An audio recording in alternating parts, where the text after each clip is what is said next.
Hey there, welcome back to the table. So, some more viewer comments and some errata with the outpost phase, which I fully confess, the outpost phase has like 3 or 4 pages of instructions. It seems like the easiest thing in the world, and yet I have mental block when it comes to remembering what to do with this phase. Um, so, a couple of things. I only partially disagree with one of the feedback. The rest of them, I think you guys are all spot on, and we will definitely correct it. So let's get with the one that is like it's in neon lights flashing on the on the instructions, and I somehow missed it. I am not allowed to buy items, not until a building is built, or the game allows me to. Now, if I create a new character, I can buy during character creation, but that's one of those deals where you get gold that's just for character creation, and then you don't get to keep any left over. Like, you have to spend it all. Anyways, long story short, I cannot buy items. So I'm sitting here talking about how I'm going to save money to buy something. I can't. There is no shop to buy from. All I can do is craft items. So here's the good news. I didn't try to buy anything. I just kept mentioning how I want to. And so I didn't break anything as far as the game goes. But thank you for pointing that out, because I'm sitting here like, I need gold. And anyways, that's not happening. Number two, you did confirm that you actually start the game with those 4 soldiers.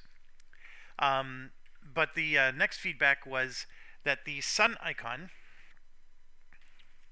and I'm just grabbing the buildings here, this sun icon here can only be done once. I did not get that from the rules, and I'm wondering how you got that. It makes it seem like I could do it multiple times, but maybe it is something that can only be done once. So if 4 soldiers die, I gotta wait for 4 outpost phases to replenish them all? That seems rather steep. It does say execute the sun step, and of course this doesn't say you can do it multiple times, so I think that's probably where you're getting it from. I would never have gotten that from the rulebook. I would have thought I could do that multiple times, but definitely interested, in your confirmation there, or where in the rulebook you're getting it from. But I definitely understand that perspective, and it's just one I never considered. And um, um, we can try it. We can try to, approach it that way. And then the last one, which is also in the rulebook, but I missed it. It's not as neon flashing lights as the can't buy, but it's there. And that is, you can only construct 1 building. And if you try to construct a second building, you have to take a 2 morale loss. And as you recall, I built 2 buildings because I could. So the way we're going to retcon that is those 2 buildings are still built. I didn't gain any benefit from it.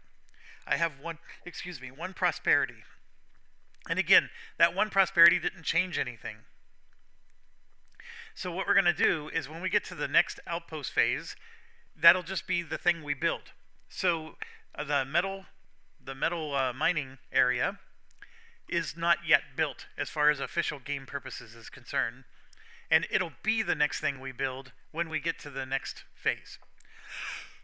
So when we do the sunshine phase, I can't do the sunshine action for the metal. And it is not my intention to be losing 2 morale this early in the game, just because I wanted to build a second building that I don't even need yet. I don't need any of these buildings that I've built so far. So that's what it's going to be. We're just going to count it as our next one. And if I would have known that, I probably would have tried to build one the first time we had an outpost phase, and I probably missed an opportunity there. But that's okay. We'll just make that the next one, and it just means that we're going to save up our resources. And then the third one, again, not as neon flashing lights, but thank you.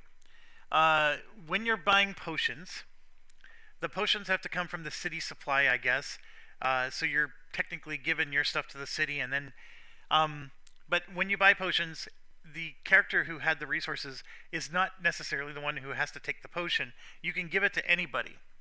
So I am going to do that right now, and I think most of you will not disagree with me that I would have given this healing potion to the Bone Shaper, because she's the one that always takes damage and she needs to heal herself. So I will do that right now. And so that is now in her possession, and we're probably going to use it the very next turn, because I want to crank out some skeletons, and that healing potion is perfect for her. The healing potion was disabled because I thought that the drifter needed to carry. He can't carry two into a mission, so he only took in the stamina potion. So that healing potion was not from day one equipped by him. So we're going to give it to Bone Shaper, and I don't think that's going to impact the game, other than it's helping us in any way. That is a decision I hope all of you would agree that I would have made long before this mission started, and I'm not making that solely because she's the one taking damage in this mission. You know me. I've been talking about this all along. I wanted her to get that necklace that heals her. That has always been my intention. If I were to give it to somebody, I was thinking, let's give it to the Blink Blade or somebody else, because, they sometimes need it more. But that's okay. We are totally cool with this decision, and that is done. And let me open up YouTube and see if I missed anything else. And again, thank you, because these are rules that I missed, and I usually open up the rule book and confirm them before I talk about them, because sometimes you guys are wrong. That's not always the case, but sometimes you are. Let's see. Yeah, I think that covers everything. So, all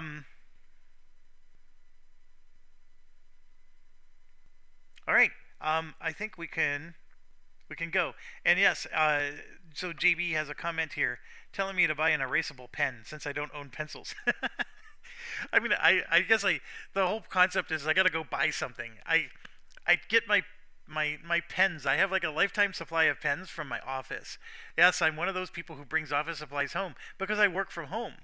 So they send me supplies. Don't trust me. I'm not stealing. They send them, and I have no reason to go buy pens because I can just use my office pen. And so, anyways, we'll leave it be. Let me look at this one. Affinity Plus Federal Credit Union. I guess we got that one for free. Because I'm not working with, I used to work with banks many years ago, but not anymore. So there you go. Yeah, I either have free pen, they're all free pens, or supplied through my work. How about that? So what I need to do is put in a request for erasable. I wonder how well that would go. Because, yeah. My company is a very cheap company when it comes to supplies. All right. I'm sure somebody from my company is going to hear it, and I'll be reported now. What am I doing? I'm loading Frosthaven.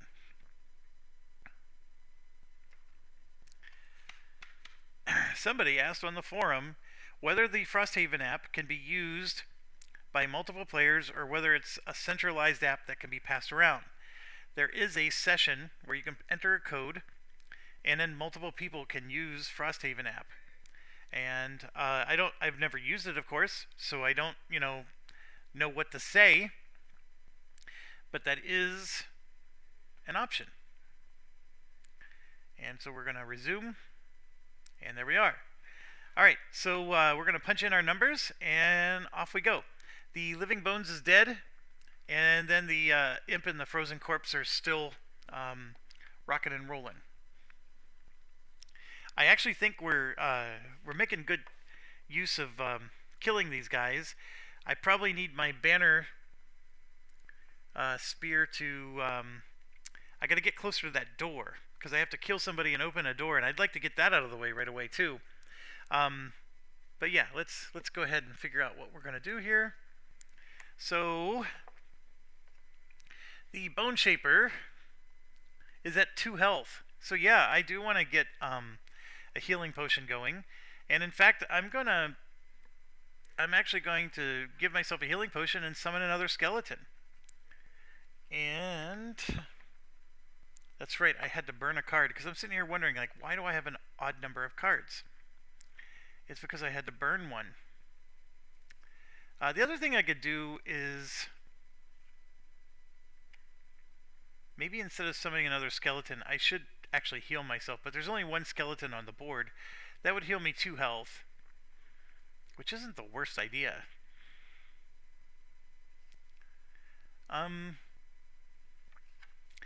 we'll do that and we'll curse. I know that's not the plan I had just said I wanted to do, but we'll do that and we'll curse. So that's going to be an 18. Maybe I don't have to use that healing potion right away. Blink Blade. Or let's do the Banner Spear first.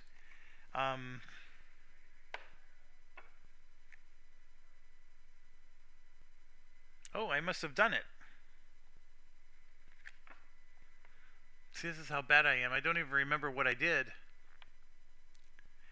I successfully completed my mastery, didn't I? Yes, I did. Alright, well, excellent. Alright, the Banner Spear took a beating, that's right. So we're going to heal ourselves and give ourselves some redemption. And then, yeah, this means I'm not going to be killing somebody and opening a door, doesn't it? Then I have to choose, am I going to drop this banner right now? Oh. My answer is no. I'm going to just move. And I'm going to go ahead and go with a 25. Which means I'm not necessarily going to be the first one shot at. Alright, the Blink Blade has 1 time on the board. I can, this is a burn thing. I don't necessarily want to burn.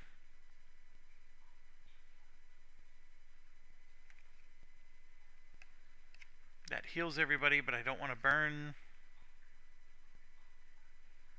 So if I do this bottom and that top,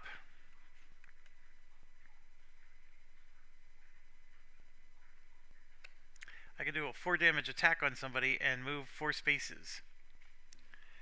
I have to muddle myself if I go slow. That's the only problem. I don't need the fast, is what I'm getting at. Like, it's not necessary. 3 spaces movement is more than enough. You know what? I'm going to go ahead and I'll put in 47. And we're going to go slow and I'm going to get another token. You know what? I'm going to be resting after this. I'm going to get a token from that. And since I'm going to be resting, the muddle will go away. Yeah, I'm going to go fast. We're going to go 17. And so token is gone. And he actually has regeneration on him. So we're good there. And then the Drifter. Drifter is right next to the big guy. This would be nice to take down that big guy. Drifter is not damaged. So I think what we're going to do is I'm going to do this for 3 damage attack.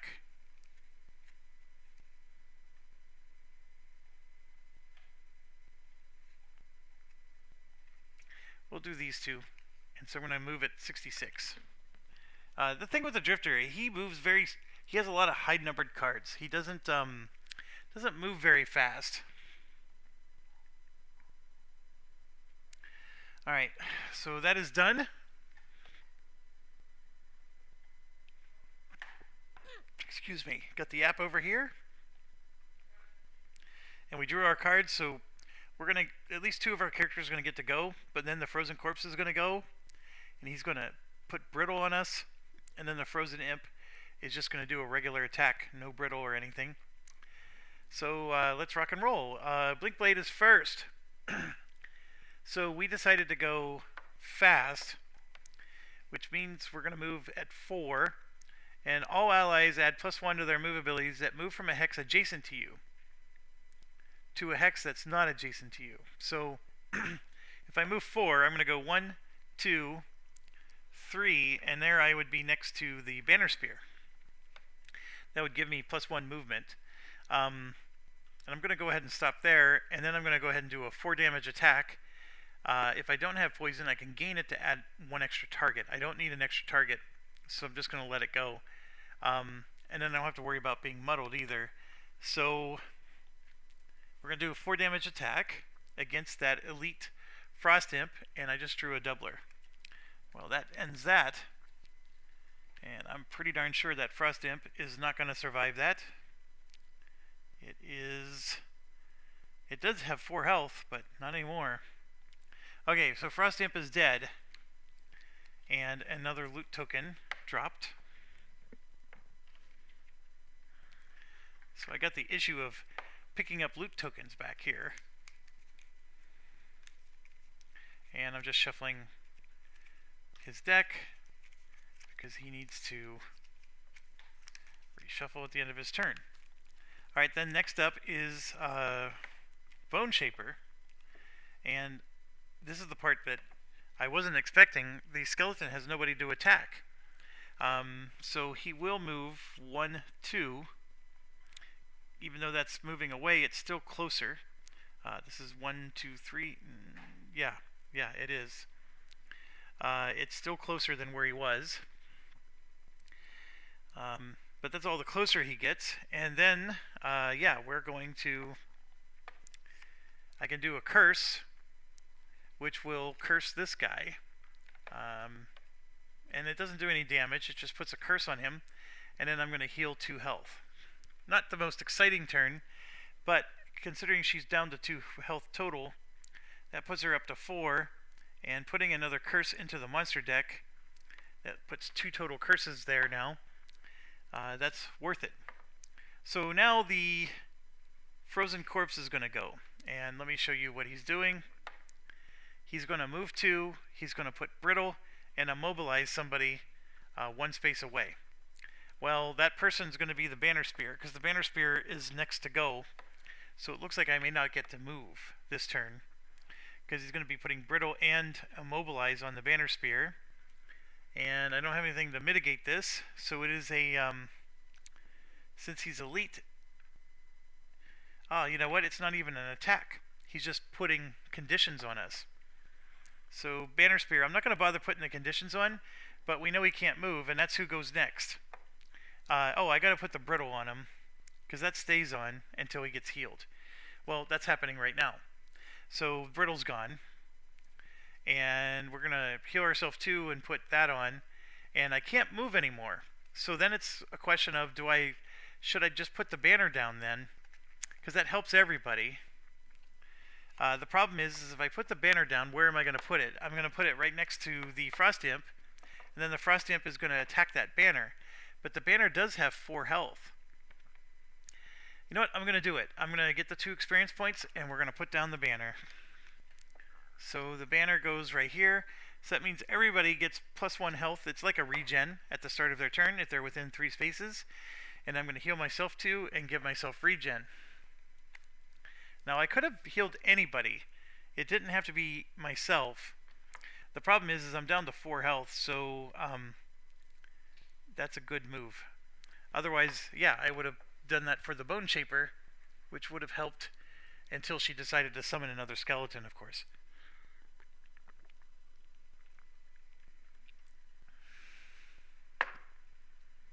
Okay. I think it would be neat if Isaac designed a character that constantly regenerates health, but every time it does an attack action, it loses health. Like, I think that would be a cool concept of a character. But I'm sure he maybe toyed with it, but we haven't seen it yet. And who knows? We haven't seen all the Frosthaven characters. Maybe he did come up with one that does that. I did peek at the Snow Dancer, by the way. We should look at that one. We did unlock it. And you are allowed to look at classes you've unlocked.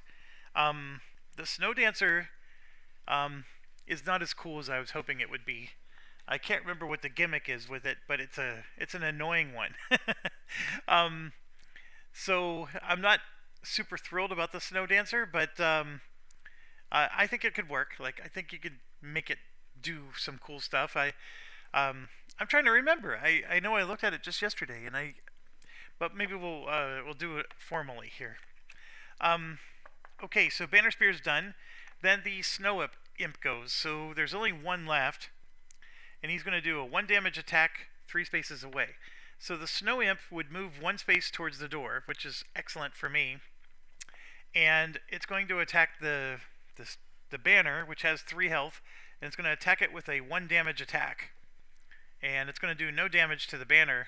So even his little dart couldn't hurt the fabric on the waving flag. I don't mean to judge frost imps, but that sounds pretty bad. Sorry, I'm drinking my morning coffee while I play here. Okay, next up and last but not least is the Drifter, who is going to... We're going to attack right away for 3 damage. So that means I'm moving my little token 1 more space. And I don't know if 3 damage is going to kill this guy, but we're going to find out. We did get a +1. That makes it 4 damage. And how are we doing? How much health does this guy have? He still has 7. And he has 1 shield, so he took 3 damage. He has 4 health left. Yeah, we didn't even come close. The loot 1 doesn't do anything, so I should have just made it a 4 damage attack. Too little, too late, I guess. And then I'm going to go ahead and move, which I also use my move token for, so I have 4 movement points. And we're going to go loot. So 1, 2, 3, 4. We're just going to grab this loot in the back here. And then I get to move a token backwards. So I'm going to move the... I'll move the move 1 back. I'm at a bad spot where I keep moving back and I'm not getting experience points at my current location. But I don't want these persistent abilities to end either. Okay, loot. Here, let's find out what we get. We got a Snow Thistle. And it's saying there's 16 cards left in the deck. It didn't just reset, did it? 8, 10, 12, 16, 20, 22. No, there's 22 total. How is it saying we have 16 left? 12 and 4, 16, 18. I'm sorry, we have 20. 8, 10, 12, 14. Hold on. 8, 10, 12, 16, 18, 20. Yeah, there was 20 total. It's saying that there was how many left? We've drawn 1, 2... Oh, we've drawn 3 of them. So that's 17, and this would be 16. Okay. And it was a Snow Thistle. Wherever that is. At the very end. Done. So we got some more alchemy stuff coming up. Alright, that ends the round. So we have to rest soon.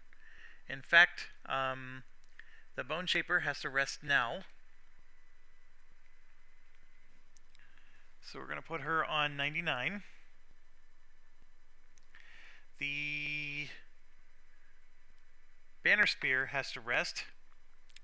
And I know this is where some of you are getting philosophically like, you know, you shouldn't be long resting in the middle of a battle.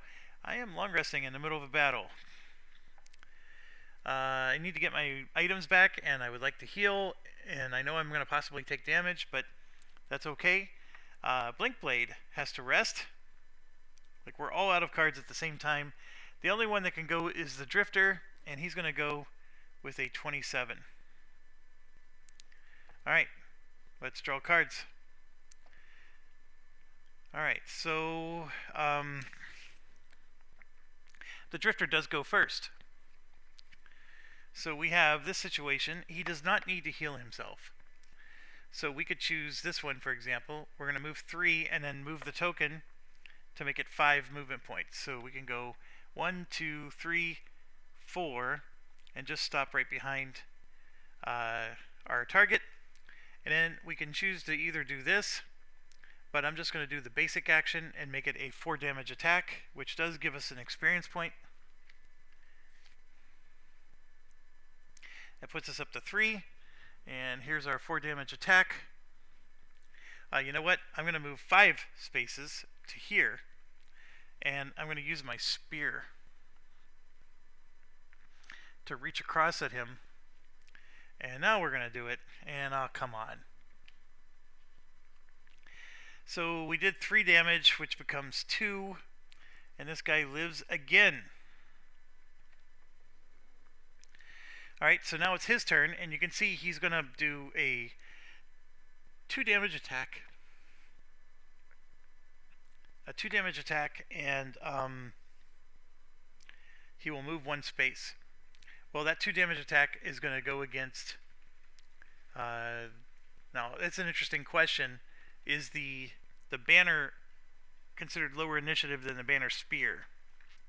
I mean, technically the banner is, because it's an ally, so I guess he's doing a 2 damage attack against the ally.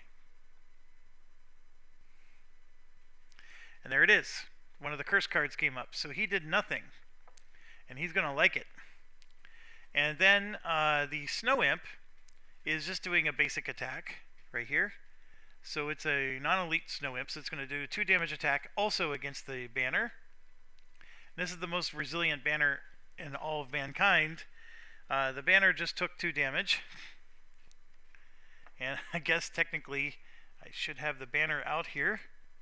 Let's create a summon, the Banner of Hope. And that Banner of Hope had 4 health, but now it has 2. There we go. It doesn't move, it doesn't do anything. And yet it's survived 3 attacks so far. That's where the Star Spangled Banner came from. Okay, next. After the Snow Imp is going to be the Shambling Skeleton. So the Skeleton does not rest just because the leader is. However, the Skeleton actually is going to go 1-2 and attack this guy. And here we go. And the Skeleton drew a +1. So that's 3 damage, which turns into 2 because of the shield. And believe it or not, I think we killed the guy. Yep, we did right there. So 2 damage, and he is toast. So he goes down, and the loot comes out. Alright, the Bone Shaper, I'm sorry, after the Shambling Skeleton is the Banner of Hope in terms of in order. Now the Bone Shaper goes. The Bone Shaper is going to heal 1 because of the Banner of Hope. And is going to heal 2 more, and is now at full health for resting. So we got to burn a second card now for her, because she had to burn one earlier. And which one are we going to burn? I'm not a big fan of this transfer of essence, so I'm going to go ahead and burn that one. Not even looking at the other ones. I like almost all the other ones she has. So that's it for her turn. And her items are going to refresh. So we're good there. Okay, next up is Blinkblade, who's already at full health. I guess he didn't need a long rest, but we're going to go ahead and do it. What is he burning? I usually always burn either this card here or this one. The bottom has value. This one here, you can argue that the bottom has value because he can throw an attack. I mean, obviously there's that. What else would I do? This one's not a very exciting one. I know I took it because it has an X, and I guess it's because of this. I like it for the heal.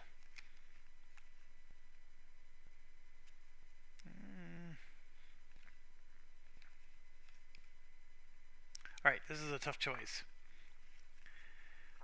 I'm going to burn the time one. That gives me the regenerate. We're going to go ahead and burn this one.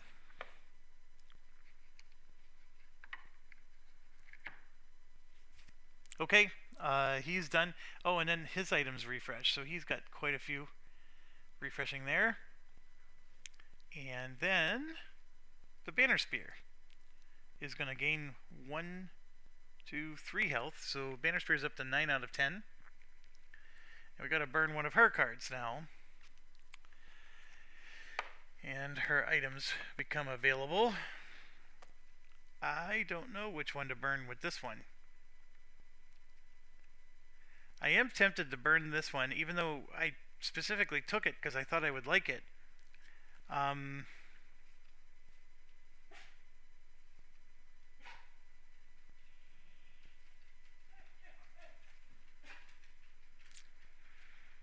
It really is the weakest of all my cards.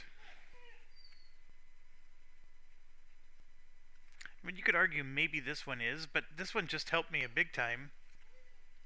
This one is weak, but I don't have that many lets me move 4 spaces. And definitely not early move 4 spaces.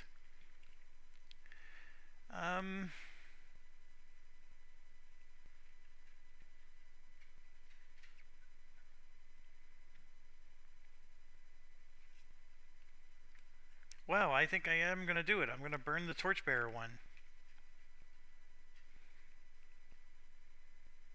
Yeah.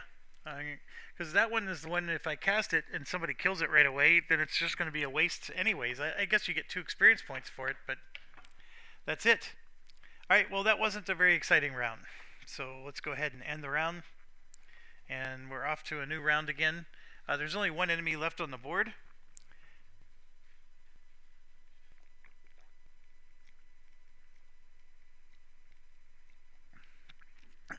And my apologies, I just finished my coffee there. The drifter is now going to rest, and there's no reason to slow rest him. Or quick rest him. He should just take the long rest. It does not give you extra actions. I think somebody made the comment that long resting doesn't give extra actions. It gives extra turns. If you quick rest, you're burning your cards quicker, and then you're going to increase the chance that you're going to go unconscious. If you long rest, you're prolonging your unconsciousness, and so you're going to survive longer in the game. So if it takes you more turns to complete the game, you're still going to be alive and not go unconscious. That's the value of long resting versus short. Okay, Bone Shaper.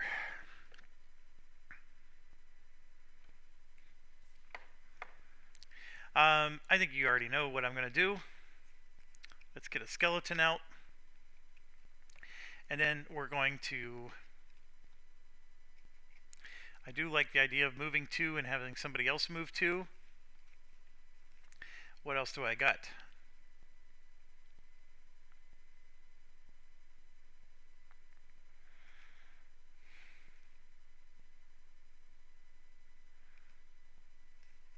Yeah, we'll do that.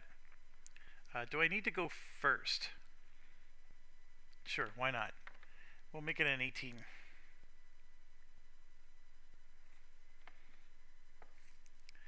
Okay, that is done. I'm very excited that the Banner Spear is going to get a mastery. So let me get that marked. So it is attack at least 3 enemies with each of 3 different area of effect attack abilities, which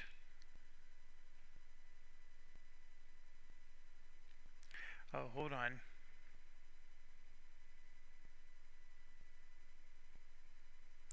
That doesn't mean I have to attack 3 enemies with each attack, because that's impossible. I don't even have cards that let me do that. If I attack at least 3 enemies, and if I put that in parentheses, so that means 3 times I have to attack an enemy. So attack at least 3 enemies with each of 3 different area of effect attack abilities. So does that mean I have to use 3 area of effect attack abilities on one enemy, and then 3 area of effect attack abilities on a second enemy, and then 3 area of effect abilities on a third? If that's the case, this is impossible. At least with the cards I have, I think I have to level up more.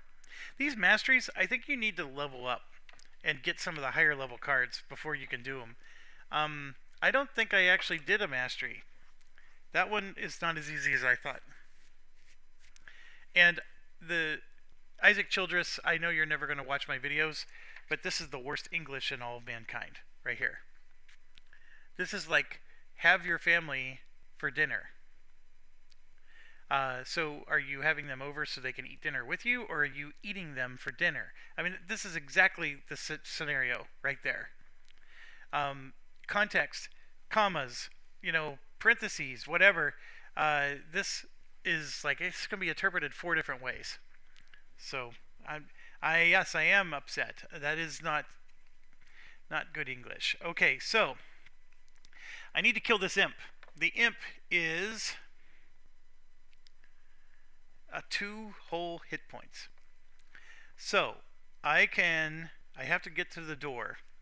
So I need to move 4 spaces. And so I'm going to do the number 6 here. We're going to go early, right? We're going to move 4 spaces. And then I want to kill the imp with a 2 damage attack. And all attacks targeting me will get disadvantage because I'm going to be standing at the door. That is dangerous because if I draw a -1, I'm screwed. I could do this, but I don't have the setup. Don't have the setup. Don't have the setup. This one would be at disadvantage because it's a range attack. So I guess I am going to do it. I'm going to make it so. And then I just got to hope, because I have no way to give myself advantage. So I just got to hope that this is going to work, and then I will have pulled it off. And the whole reason I need to do this is because I have to kill an enemy and open a door in the same turn, in either order. See, like, he clarified that one. That is good English. That one's very well done. The other one, not so much. All right, 6. All right, what do we got left? Just the Blink Blade. Mr. Rapture. This one, I am going to do this first. We did gain a token because when he long rested, that's considered a slow action. Am I going fast? I have no reason whatsoever to go fast. So I'm going to do this because the top action is going to let me loot the token next to me. And then the bottom action is just a matter of moving, preferably without too many penalties.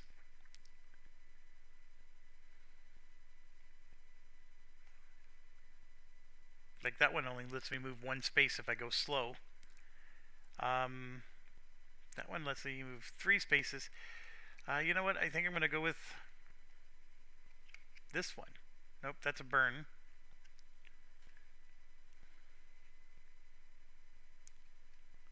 So then I'm going to go with this one, but I'm going to use it just for the basic ability. So 74.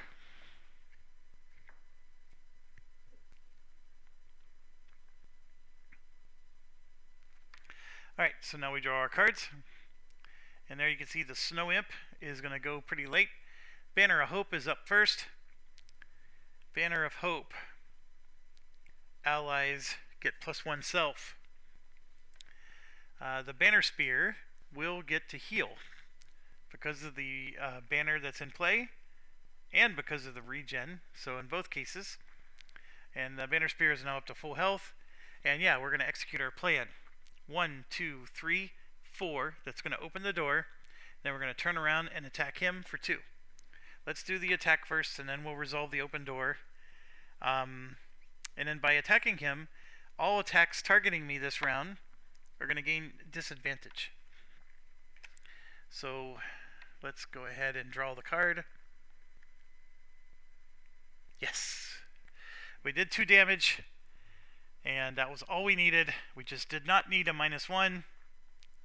And boom, he dies. Alright, so that means we accomplished this. So the way I mark that is I just turn it over to show that it's accomplished. Okay, let's resolve the open door, which very likely means I need to move this over to the right because the everything's going this way. So what does it say? When we open the door, we need to read 142.2.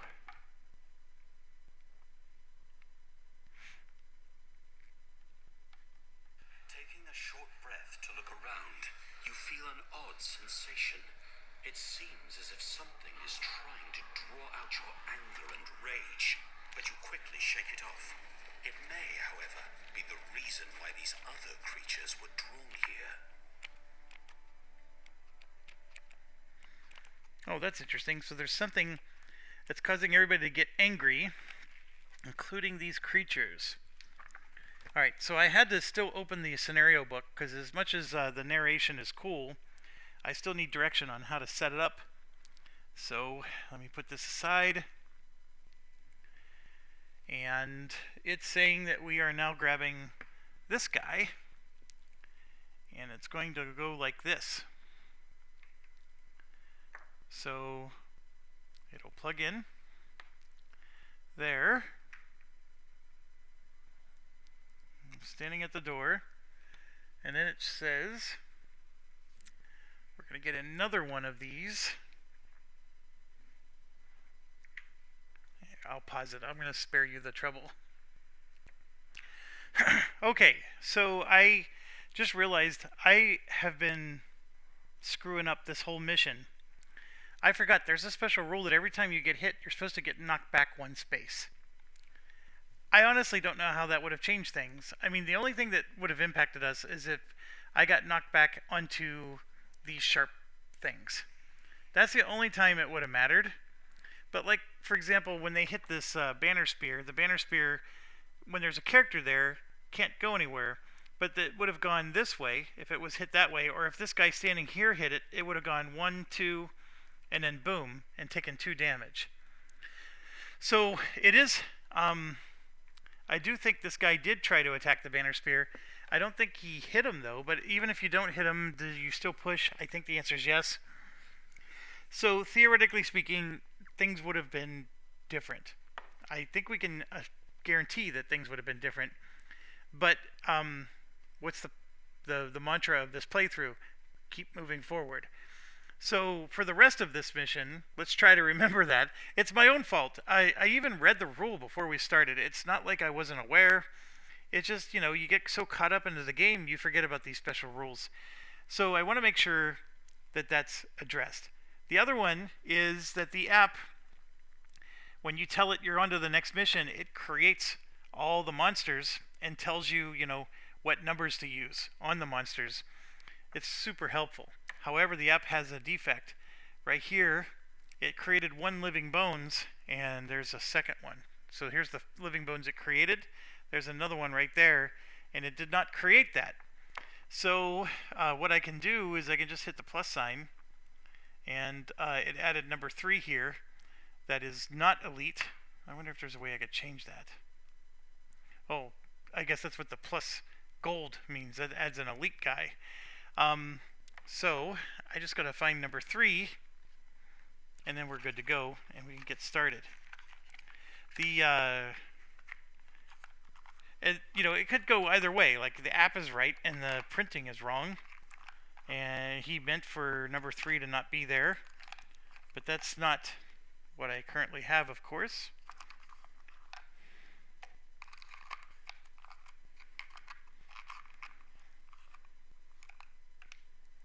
I have these organized pretty well, but there's a lot of living something something, and they're all in the same box.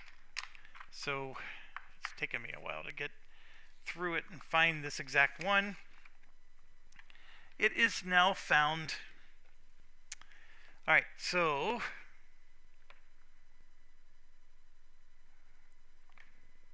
it goes there. And that is only in a 4-player game does that one show up. But okay, so basically I screwed up the push rule. The push rule is definitely something you need to keep in mind. And then here's the next door right here, and I guess that's the open side, so we'll put it on the non-open side. It's just basically oh,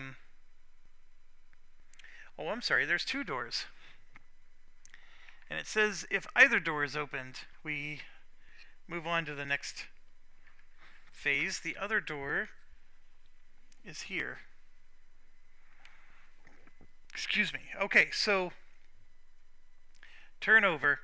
Just bear in mind that I have this card, and everybody has a disadvantage against me for the rest of the round. And yes, I can be pushed. And depending on the angle I'm attacked, I guess I could be pushed onto the spiky spikes, which is not good. And then this guy is dead. So let's get that squared away. Like so. Alright, so now that we did this, Banner Spear's turn is over. And next we move to the Shambling Skeleton, who will keep moving because we now have new sets of enemies. So the skeleton is going to go 1, 2, like so. And then the Bone Shaper is going to... We're going to summon a skeleton, and then we're going to move 2 spaces. So I'm going to move 1, 2, and loot this with the Bone Shaper. And then, of course, the summon will move 2 more. So we're going to summon that skeleton before I move, though, because if you, well, no. How are we going to do this? Yeah, I'm going to move this summon, 1, 2, and then my new summon is going to go here. Sorry, I just had to make sure I do things in the right order. Sorry about that, folks. Alright, so let's do things one at a time here. Skeleton number 2 comes out and stands right there. Bone Shaper gets another experience point. Create a shambling skeleton. 1, 2, 3. 1, 2, 1, 2. Okay. That is done, and yes, let's grab our loot. And we got ourselves some nice metal.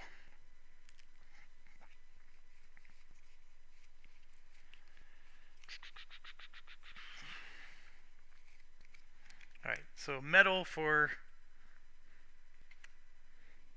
her. Turn is over. Oh, I gotta take away 2 health because I summoned something. Now it's the frozen corpse turn. And this is the part I was talking about where I'm going to get pushed into the stuff. Because everybody has a push 1. So this is the only frozen corpse around. He is going to move up to 3 spaces and do a 1 damage attack. And he will turn the ice into brittle, and ice is available. So he would move here, and he's going to attack and then push me onto there, which is a 2 damage hit. But let's go ahead and do the attack first. He does have disadvantage. There's the first one. There's the second one. And so it is a, what did I say? It's a 1 damage attack. So I'm going to take 3 damage with the banner spear. 1, 2, 3. And I lose my regen. And then the banner spear is going to go to there. For 2 check marks, that was worth it. Alright, his turn's over. Next up is the Snow Imp. So the Snow Imp wants to move, whether it doesn't matter which side they are, they're going to move 2 spaces. The elite side does 1 damage, the other side does none. It's a 3 range. And I forgot, I got to add brittle to the banner spear. And this snow is gone. Because that matters, because this guy doesn't have any elements to use anymore. My apologies, I had to step away for a bit. I think we're in the middle of going over the Snow Imp, and I was just explaining that there's no magic on the elements on the board for it to use. So it's going to move 2 spaces, and it's going to do a range 3 attack. I don't think anybody's within range. But remember the ice rule. So this one, for example, they're either going to target the bone skeleton or this. So let's say he goes 1, and then this would be 2. Then you have a 1, 2, 3. We're actually in range. So the banner spear is the target, if that's the case. So we are in range, actually, because the ice allowed him to move so far. And hold on a second. It was here, right? So 1 and then 2. Yes. So that's enough. So yeah, it's going to attack me, but remember, not me, the banner spear. And remember, all attacks are at disadvantage. So here's the first, and here's the second. And that was a very, very nice change.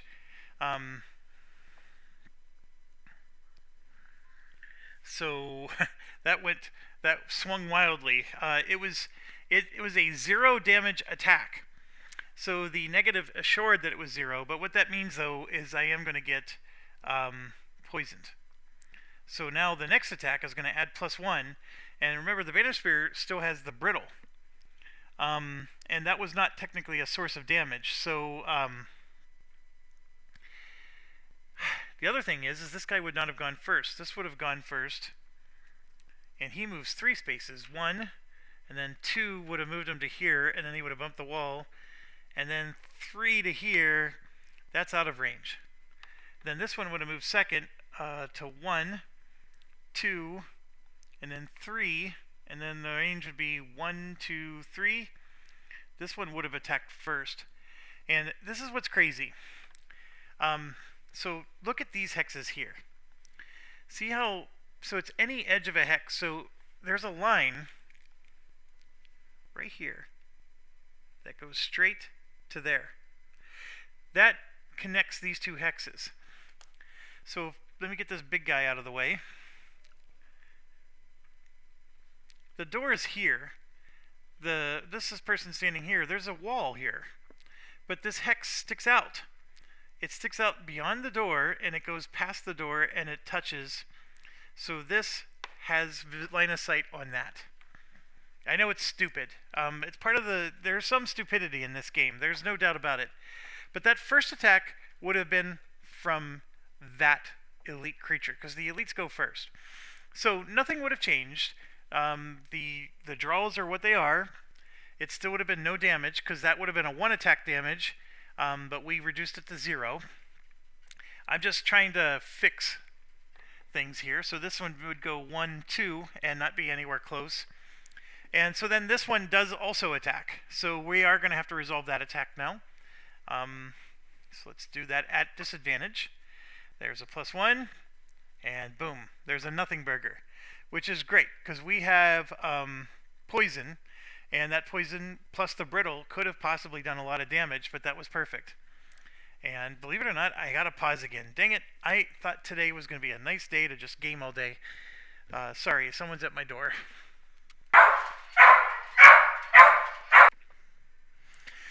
Alright, things back to normal. So my apologies, the elites would have gone first. The first outcome would have been because of him, and then of course he missed. The other 2 weren't able to move in close enough to hit anybody. So, the Living Bones, by the way, is also not going to be able to hit anybody. They don't have enough movement points, but, well, actually, maybe they do, now that I think about it. But we'll deal with that when we get there. Blinkblade is next. He is standing way in the back here. So his thing is simple. We are going slow. So he's going to loot, which will take this loot token that's next to him and get that off the board. And then over here, he can either move 2 spaces or do some healing. There's nobody he needs to heal. So we're going to do that for the basic move. And of course his turn is over. And he's going to go 1, 2 like so. And let's grab his loot. And we got another Snow Thistle. That should be in the back. There we go.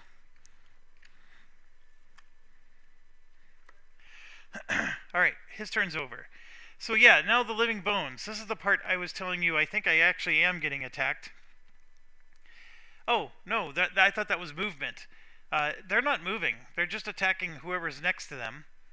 And it's the same enemy with all of attacks. There's nobody next to either of them, so we could just skip. And then last but not least, and he always goes last, is the Drifter. The Drifter's resting. That's right.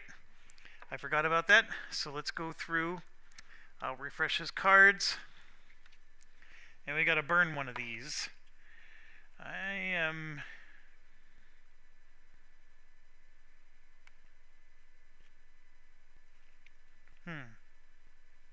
You would think I know which one I want to burn at this point. I think I'm going to burn this one. Alright, that's done. And that time it is officially burned. Okay, that is the end of the round, so I'm going to keep these cards in my hand. And remember, he has a combat ability where he needs to remove a condition on somebody else. And so we are going to for sure do this one because I have brittle on my banner spear. So we're going to do that at a 14. And that does mean he's not going to get to move this round. So what should we be doing instead? We do need to get out into the action, that's for sure.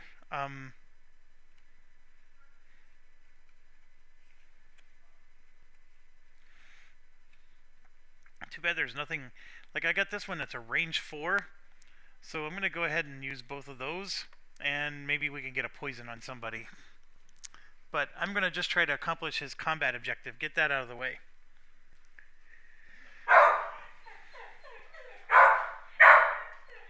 Oh, Jesus. Okay, well, apparently my place is a living circus today. But hopefully that'll be the last of many interruptions here. Um, here we go. We're going to keep going. We were doing, that's right, we were doing our movements. So I think there is such a thing as bottlenecking here. That's going to happen. But I think that for her, I am going to continue to bottleneck because I'm near the banner.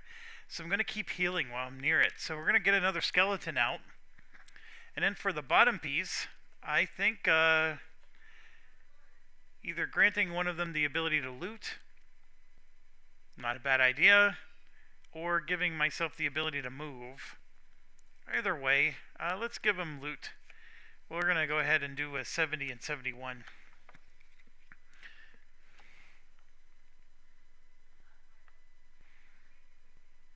The Drifter is doing a 14.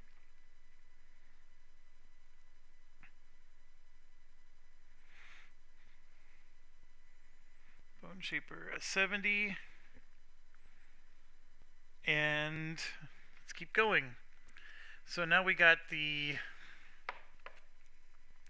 Banner Spear. And I just realized these were the... No, these weren't the cards I just played. I played this one. And then I played the wind one. Somehow the cards got mixed up. And I don't understand... Oh, here it is. This one. Alright, these are the cards that are still in our hand. Okay, I did take some damage, but I'm more or less okay. This one's a push. And I like the idea of a push. I can push something 2 spaces. I'm only going to move 1 though. I want to push something onto the jagged rocks, but it can't quite use it yet. So, what should I do? I don't necessarily have allies. I can grant some allies some movement points to get them out there and fighting.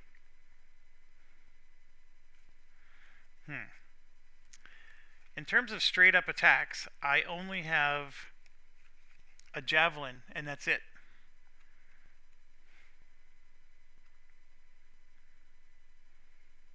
Well, yeah, you need allies if you're the Banner Spear, that's for sure. I can summon one, but that's going to clog up the space even more. So the issue I have is that this door is like a bottleneck right now, and look, there's a wall of creatures on both sides after you go through the door. And that wall is going to just close on us. And then I have all these summons, which are great, but I got to get them through the door. So I think if I grant my allies, yeah, I'm going to have to do it that way. And as much as I would like to push something, there's no jagged rocks for me to push them onto, unless it's this guy here. I can push him onto the jagged rocks that way. But I got to move 1, 2, 3 spaces to be able to do that push down here. And it's a push on the bottom. So I can't do it. I just can't. I can move myself out and then grant 2 allies some movement points to get them out. Actually, let me think about this.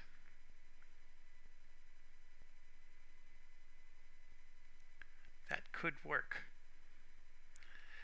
And if I got them out, so let's say I did that one. Then I could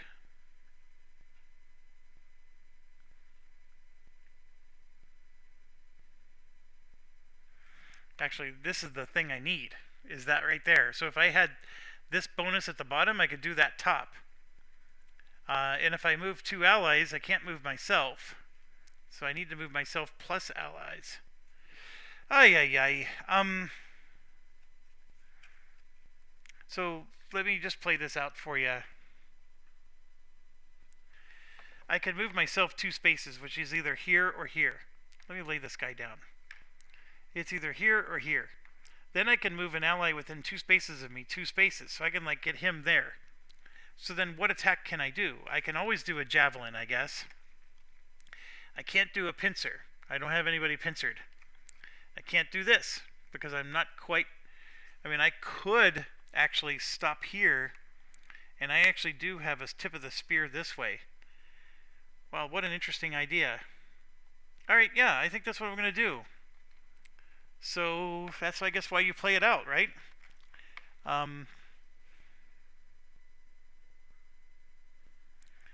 So that's a 32, and then the tip of the spear is a 67, but we'll make it a 32. Try to go early if we can.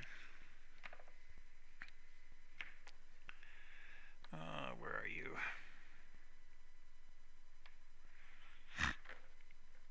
Excuse me, hiccups again. Blink Blade. I need to go fast. Jimmy John's fast.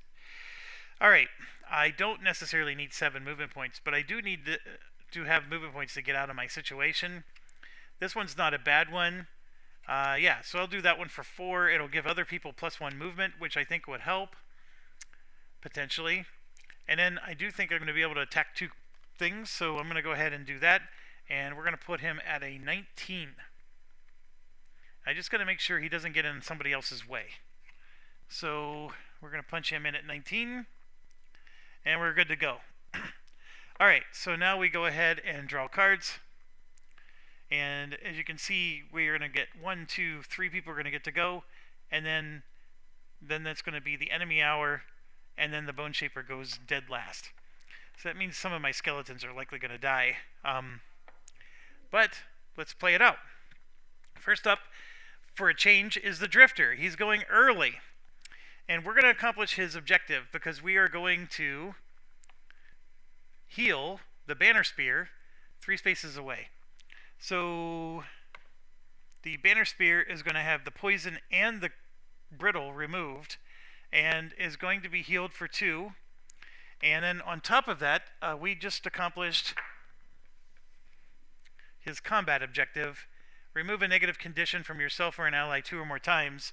In fact, he removed 2 negative conditions with that one.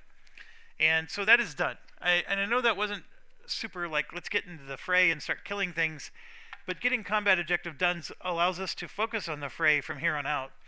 So I don't have to sit there and like try to come up with these types of crazy scenarios. So next up is he has a 1 damage attack range 4 away. And I didn't play it out, but I think that, you know, because of the whole drawing the lines thing, he has 1, 2, 3. This is 4, so there's nobody there. The only one that would be there is this guy.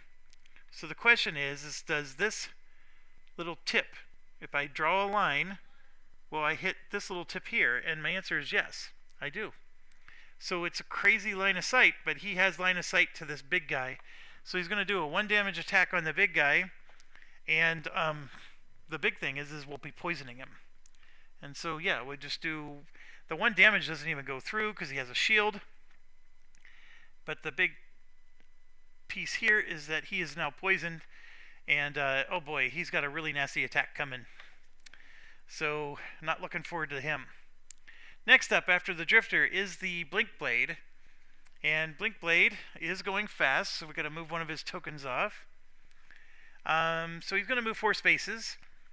And then he's going to do a 3 damage attack against 2 people and get an experience point. So I'm going to hurry up and give him the experience point. Let's move him 4 spaces. 1, 2, 3-4 puts him right in the middle of all kinds of nonsense. But what I'm going to do is I'm going to attack both of these. Let's try to get 2 imps killed here. And it is a 3 damage attack, and so we're going to go against the elite imp first. So here we go. It's a 2 damage attack against him. And it was number 1. So 2 damage on that one. And then I drew him in the wrong order. And then number 6 dies. So we did kill one of them. I was hoping to kill both. I could have taken advantage. I had the spyglass. I guess I was just thinking I didn't need it. So Blinkblade's going to take a lot of damage. That's the only problem with charging in like that. But we'll keep going. See what else we can do. Next up is the Banner Spear, who is still within 3 spaces of the Banner of Hope. So the Banner Spear will heal and get back to full health. And yes, the poison and whatnot would have gone away. But, like I said, we completed our combat objective. And I am going to move forward with my plan. So we're going to move forward 2 spaces. And then we're going to cause this guy to move forward. I'm going to move forward 1 space. And we're going to have this guy move forward 2 spaces to there. And I can't think of any other way I can do this. So I think I have to do it that way. And then I can use Tip of the Spear. Well, hold on. Tip of the Spear requires him to be behind me. Oh no, this isn't going to work. He has to be behind me. So what else could I have done, folks? Tip of the Spear wasn't me thinking this through really well.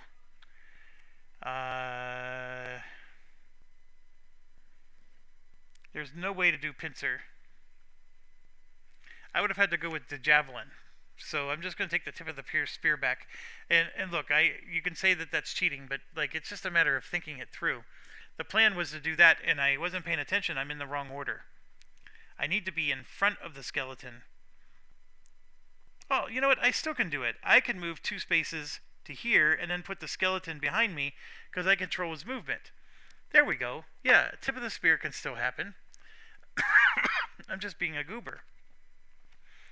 Okay, Tip of the Spear. 1 experience point. The shield doesn't matter, but I'm going to be able to hit that imp that's pretty far out. It's like a 1970s thing. He's really far out. Alright. So let's grab the card. And I got a +1. So that imp is as good as dead. So this is definitely, we're bullying the imps right now. I don't even know if they were the biggest threat this round, but we did take out 2. And then from here on out, it is going to be all the enemies get to go. So they are next. Okay, so first up is the Frozen Corpse. And the Frozen Corpse has that breath spell again.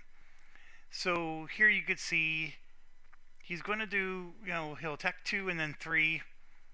And he's definitely going to hit a lot of us. So we got to figure out like how he's going to do it. So you can see here he is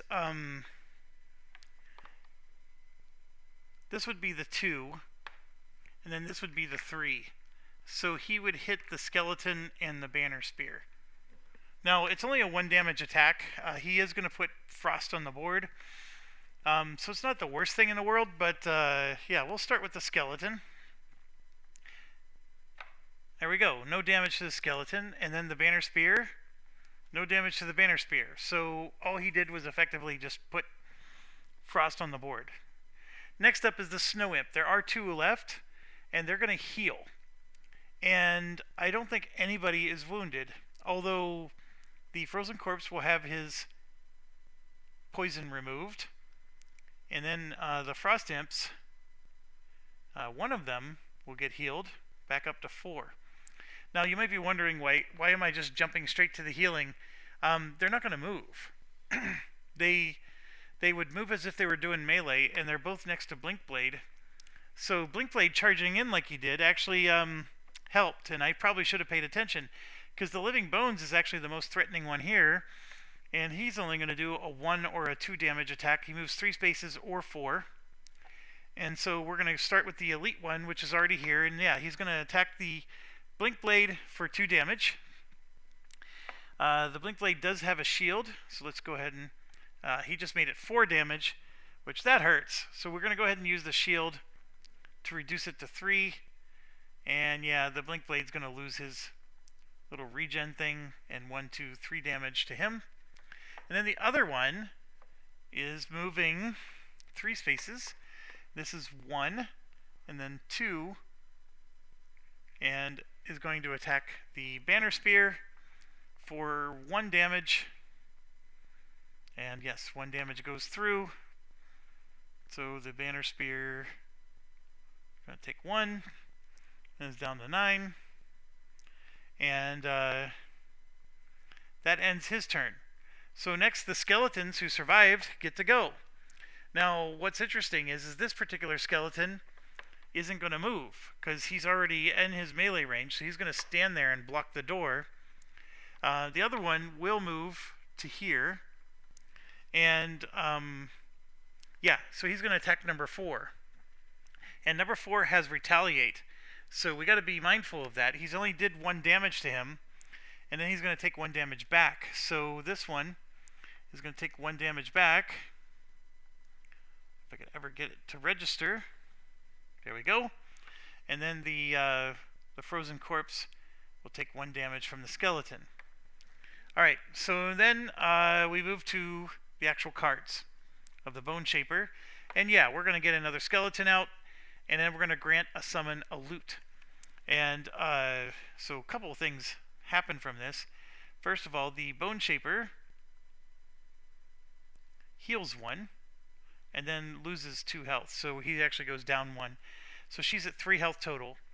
And then the loot is, well, hold on, let's get the other skeleton out first. I would swear I had a 3rd skeleton miniature on here somewhere. Oh no, what did I do with it?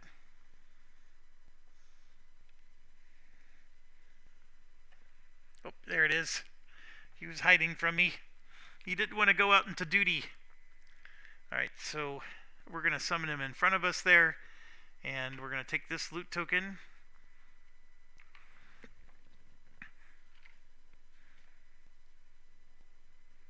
And we're going to create a summon, Rambling Skeleton, and this one has 1, 2, 3 health. 1, 2, 1, 2. There we go. And then we're going to grab a loot, and it's the 2 coins. Obviously much better than the 1 coin. Alright. She has to never perform a basic action. And so far that's exactly what we've done. So she's well on her way, but we got to hold that one out all the way to the end. Alright. That is the end of the round. So let's get out some new cards. We have a very small number of cards right now. I don't necessarily want to get the Wraith out yet. Let's go ahead and grant a summon and attack. And maybe do a move of our own to get closer to wherever we need to go, or maybe heal ourselves. Yeah, we'll do this instead. We'll heal ourselves and just stay back. The funny thing is I haven't used that healing potion yet. So, she's at a 30. Alright, Banner Spear. Let's start to wreck some people. I can try to do a pincer. Yeah, that's actually a really good idea. Let's try to do a pincer and then do a move of 2 spaces. It'd be funny if I could also do a push that would actually cause somebody to go somewhere that would damage them, but I still can't push somebody into something that would do damage. But the pincer is doable, and then I will do I'm actually gonna do. Oh, hold on. The pincer is not quite what I thought.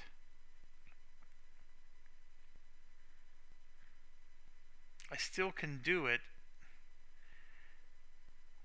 Hmm.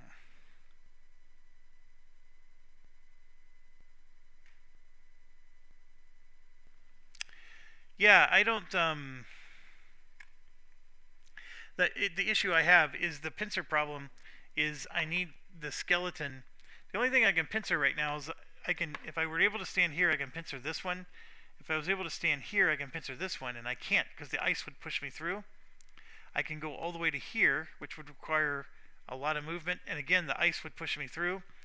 Or I can get to the other side of this guy and pincer. But that's my issue, is I need a lot of movement. And right now I would need 3 movement to do just about all the different pincers that are out there, and I don't have it. So that's why the pincer is not necessarily going to work. If I could push this skeleton right where Blinkblade is standing, I can cause him damage, but I can't get Blinkblade to move, and I can only move 1 space before I push. So neither of those are going to work. As much as I want them to, they're just not going to work. This would work if I can swap places with the current skeleton, and I don't know if I'm going to be able to pull that off. The javelin will always work, but then of course if I do the javelin, I'm not going to be able to do the push. So that's the yin and yang of all this. The regroup, of course, is nice. I don't necessarily know if I want to just stand there in the middle of all these enemies and heal. So I think what I'm going to do is I'm going to play both of these cards, and then we'll just sort it out. It's a 21. And if I have to do a basic attack, I will. I don't think I necessarily will have to, but we'll go ahead and do a 21. Alright, the Drifter.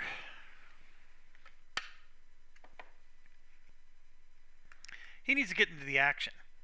And a movement of 4 will get him there. I don't necessarily need to move 5, but I will take 5 actually. So we'll do the 23. And then we just need to do a top piece. I don't necessarily want to burn a card. Whatever I do, like this one. Yeah, that one I can turn into a 5 damage attack. I'm going to go ahead and do that. So we're going to punch in 23 for him.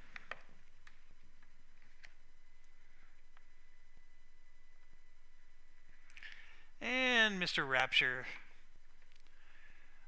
He still has the ability to go fast 1 more time. He's in the middle of a whole bunch of people. I want something like this, where he's just doing damage automatic to people around him. Right here, all adjacent allies and enemies suffer 1. So we're going to go fast 1 more time. This one has a nice push 3. Actually, hold on. That one works. I can push that skeleton and do damage to him. So no matter what, I want to go fast because I want this. And I think, since I can't do the bottom half of that one, which one am I going to do? Like, I don't necessarily need the pierce. I don't need to move 7.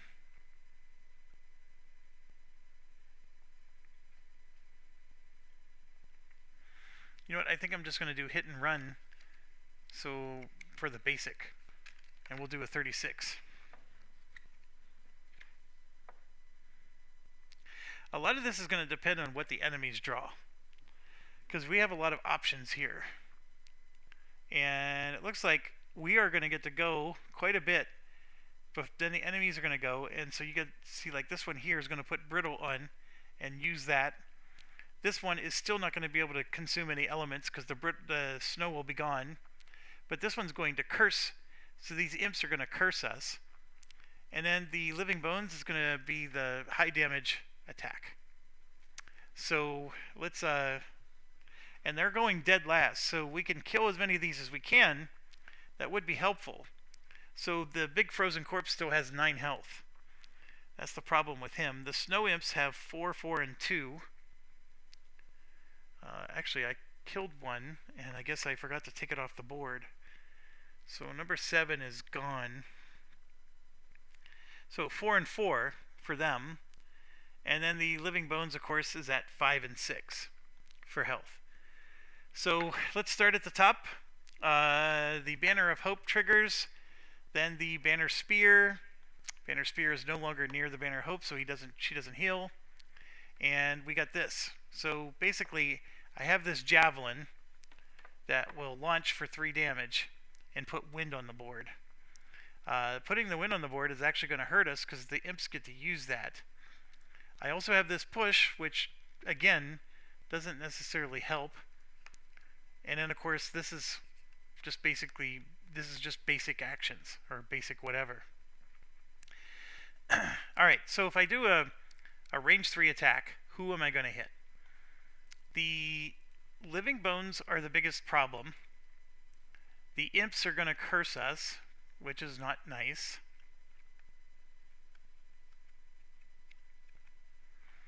So what I'm going to do is I'm actually going to use this for basic movement, and I'm going to use my boots to fly. And what that lets me do is I'm going to hop over the skeleton and go here so I can loot. Banner Spear rarely loots, and actually one of the retirement goals is for her to loot lumber. And then we're going to launch a javelin 3 spaces away, and I got basically, I have 3 choices.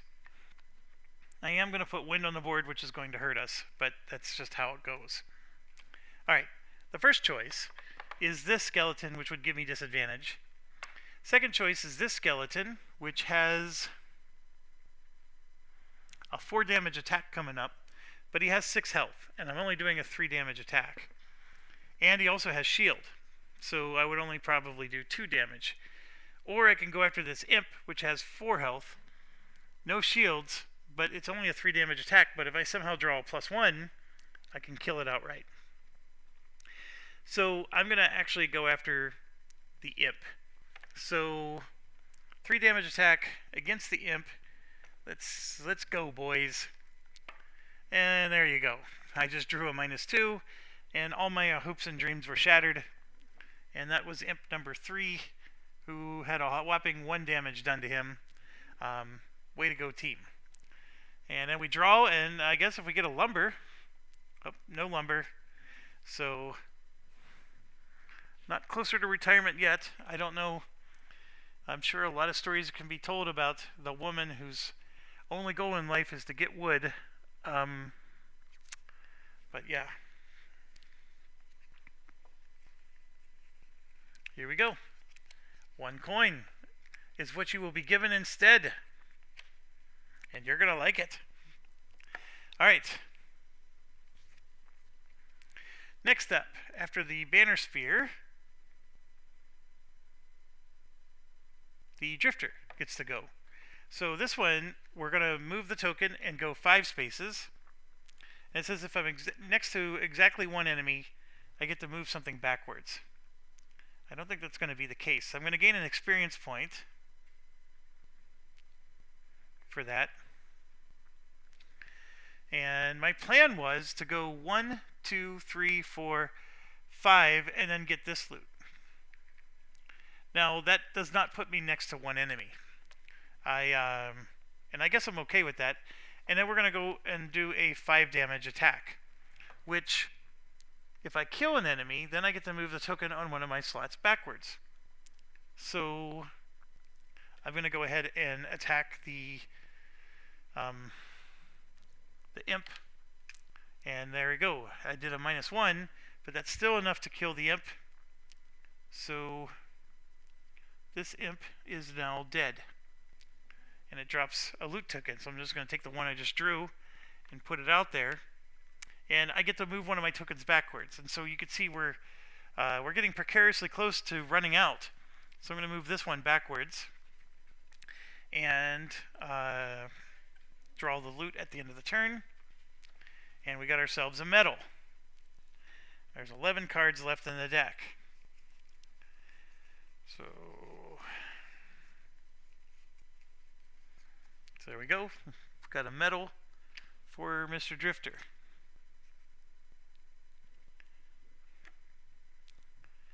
And next up after him is the Bone Shaper. So, gotta pause real quick. Alright, so skeletons go, and we have the first one here is going to attack again and get retaliation. And I drew a -1, which means we did no damage to him. And the skeleton gets a retaliation of 1.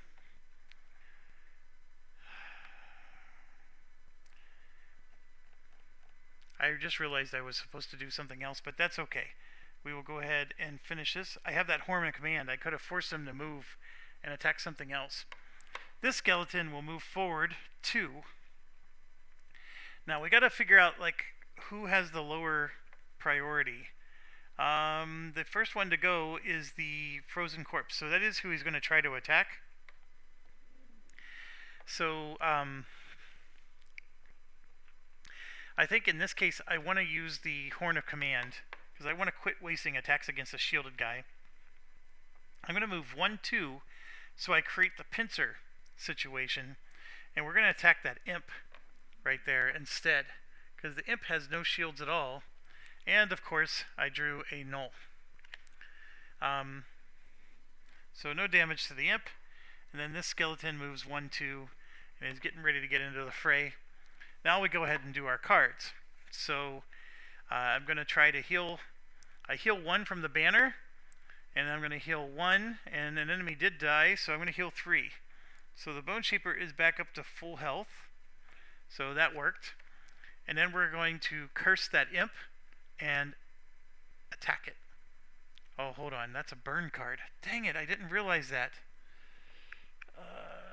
I just wanted an extra attack. The curse was nice, of course. I would have played this one. My apologies. I am retconning, because that does the same thing, a move and an attack. So I would have done that. We don't have Knight on the board, so there's no Pierce, which would have been nice. But that's what I wanted to do. Alright, so...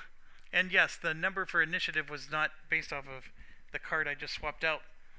So I actually, since I get to do a move and attack, I'm going to move this one in, and we're going to attack that imp again. So now we get the +0. We do 2 damage to that imp, and that should kill it. Those imps are annoying, and it does not kill it. The imp has 3 health, so the imp is now down to 1. Ay, ay, ay. Alright, well, the skeletons are there, and it's going to be a good time to be had by all. And last but not least, the Blink Blade gets to go. And I have this thing where all enemies and allies get to suffer 1. And I'm realizing that this is actually a very claustrophobic situation. Now, what I could do... Actually, no, I'm not doing that. That's right, I wanted to do the push. So I get to do a move 2. I am not going to move anywhere, because where I'm currently at lets me do the push. So I'm going to do a 2 damage attack and then push 3. And I did it wrong last time. Last time I pushed first and then was like, I have nobody left to attack. That's not how this works. So I'm going to do 2 damage attack and then push 3. So let's grab his card. So it's a 3 damage attack, and it's against this skeleton, because that's the one I want to push. The skeleton does have, because he's elite, he has 1 shield, but a 3 damage attack still puts 2 damage on him. So I'm going to go ahead and apply 2 damage. He has 6 health, now he's down to 4. Now the push 3 is where it gets glorious, so I'm going to push him through the ice and onto this. So that is just 1, and then this is 2. So he took 2 damage to go there, and now he's down to 2 health. And that's, I mean, I guess, you know, I didn't kill him, but that was basically a 4 damage to somebody just for 1 attack. It does put fire on the board, which the imps are going to love. Alright, and that's it for his attack. And then for the bottom piece, I can just do a basic move. And that's what I'm going to do.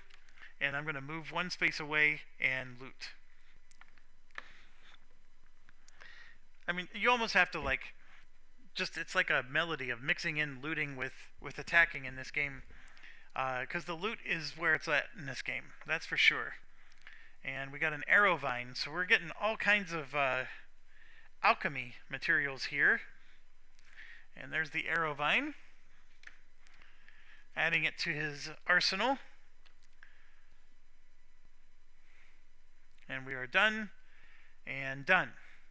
So now the enemies get to attack, and there are quite a few still alive on the board, and we are going to take some damage, I think. We're going to start here with the frozen corpse. Frozen corpse is going to turn the ice into brittle.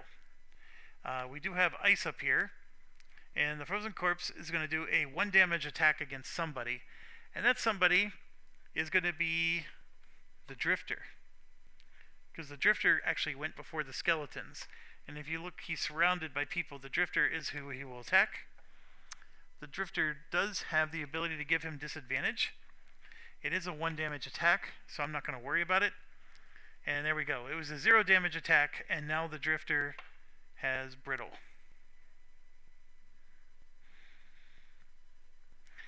Okay, so it is what it is. That's fine.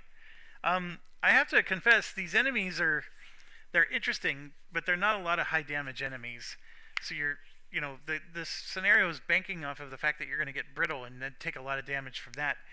I do think it's very creative, and I know this wasn't designed by Isaac Childress, so whoever he had help him, I think that if those people were interested in getting feedback on this scenario, I thought that what they did was extremely creative. I mean, I know we're not done yet, but the mix of brittle with a lot of enemies that just do really low damage is it's a really cool concept, and I like it. Have I taken massive damage yet?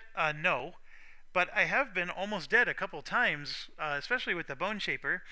So I mean, it is sort of doing its job, and I don't know what else to really add to it other than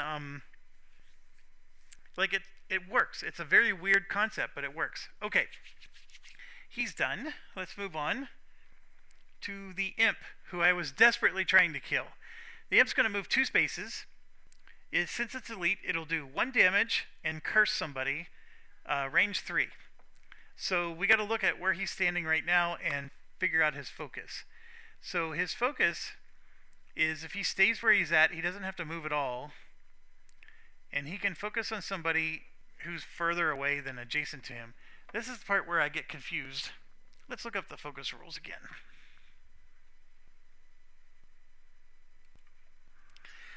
Okay, so it doesn't say, at least in the focus section, that they're going to try to avoid disadvantage. So what it says is it wants to move the least amount of spaces. Well, a range attack is going to move the least amount of spaces when it's adjacent to enemies that are already with them. So basically, it has a range 3 attack, so that means everybody here is within range, including the skeletons, which are right next to it. So it wants to not move. So the person who went first was the banner spear. So the banner spear would be the focus.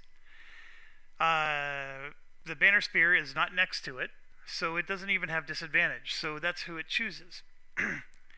I think it would, although it doesn't say it, it should move to avoid disadvantage if it were have chosen the banner spear.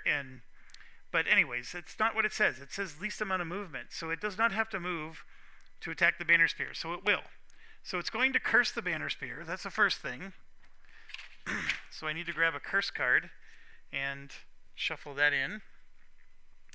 I also have, oh my gosh, here we go.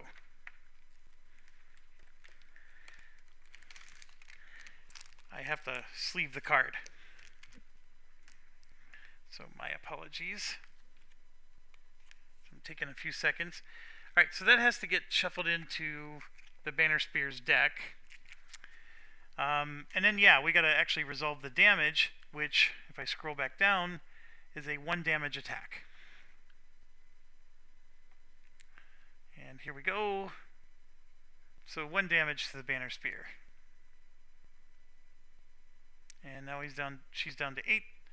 And, of course, has this curse card in her deck. Alright. And then,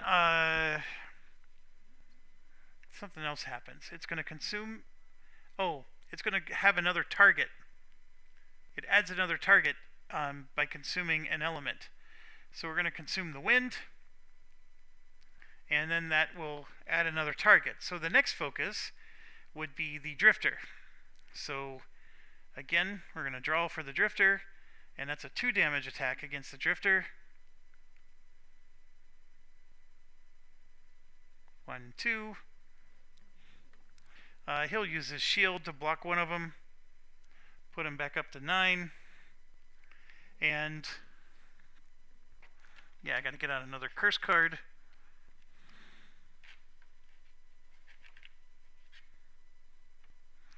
Oh, I have a few that are already sleeved, it looks like. Perfect. So we'll shuffle that into his deck.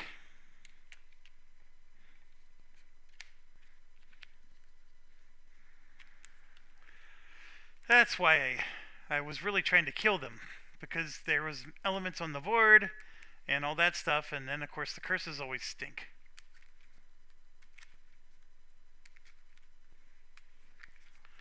Alright, moving on.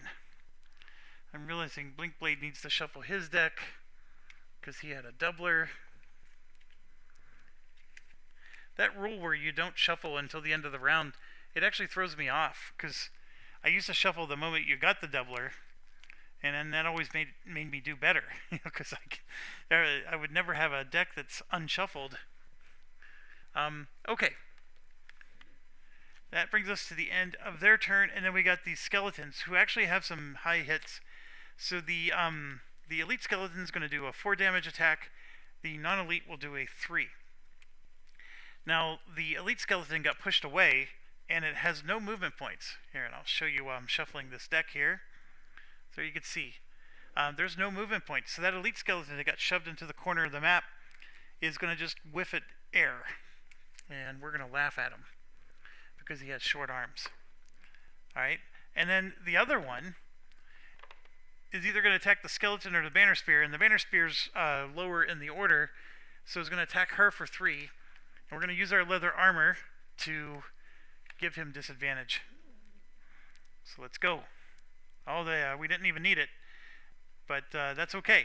We're very happy with that, and no damage to the banner spear. That was a good round. We did get a couple of curse cards, but that was a good round. All right, so now we gotta mix and rinse and repeat. So I am still way back over here by the banner. I need to make sure I don't burn cards. Not yet. I don't want to burn them yet. I think I want to put this into play. On the death of the next one, he has a retaliate. I'm okay with that.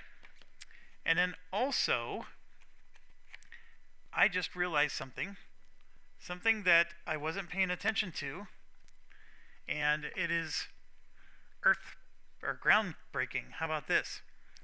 I have on the drifter, the next 6 attacks within range 2 gain retaliate 2. So I'm going to move this thing twice. And so the drifter, where are you? It's going to gain 1 experience point, and the frozen corpse is going to take 2 damage, and then this snow imp is actually going to die because both of them attacked the drifter, and the snow imp did it because it had an extra target. So neener neener, Mr. Snow Imp, you are dead. Alright, so that helped. Now back to regularly scheduled programming. The thing that made me reminded is this. This was a retaliate, and I was like, oh yeah, the drifter has retaliate. So we're going to go ahead and put this one in. And then remember, I'm not supposed to do basic actions. So I have 3 cards where the top is a burn. So if I don't want to do basic actions, I'm going to be burning these cards. And I did not plan this well, did I? I needed to play these cards for their bottom piece and then play something else. Holy cow, I did not plan this well. Well, then I'm going to do this. So I'm going to cause a summon, perform a summon action of the card from my discard pile. Do I have a summon action in my discard pile? I have all three of my skeletons summoned right now. I don't have one in my discard pile. Oh, you jerks. But I guess if one of my skeletons dies, then I will. But yeah, we're still going to play it because if I'm going to go down, I'm going to go down with a big hit. Now, what's interesting though is this big hit is by me. It's not by my skeletons. And so then that means I'm going to do this to put... I have to move 4 spaces just to get next to the big guy. And I think I can't because I used my Horn of Command already. Yeah, I can't do that. So then I'm just going to go ahead and do this then, and this for the bottom. And yeah, I don't want to lose the check marks, so I guess I'm going to have to burn the card. And yes, I will be playing that card for its burn. And remember, I was the one that said, hey, I want to retcon that last action. And I guess that's what I get for retconning. I'm burning it anyways, just one turn later. So, alright, keep going. Banner Spear. We have Pincer perfectly set up, and I need to go early, so I'm going to go ahead and go with the 25. And then this one's going at 43. 43. 25. And I don't know if you, like, some of you probably didn't watch my Gloomhaven playthrough because I was able to set it up there. But my characters in Gloomhaven that like my perfect party, I was able to play on ultra high difficulty and Fromple Stomp. My primary character was the Summoner, and then the Bard for support. And the Bard has the most perfect deck of all the characters. It had nothing but plus cards in it. The only negative card is the Null. The Bard is an amazing character. So the Summoner, the Bard, the Orchid Hunter, the one that can put range tokens on, and the Rat and Bear. And if you'll notice, the common theme is that 3 of the 4 summon creatures. And then the Bard does things that causes all creatures on the map, all allies, to get bonuses, like attack bonuses or whatever. So I would summon a crap ton of creatures and then use the Bard songs to make them all do extra damage, and just let the summons just clear the map for me.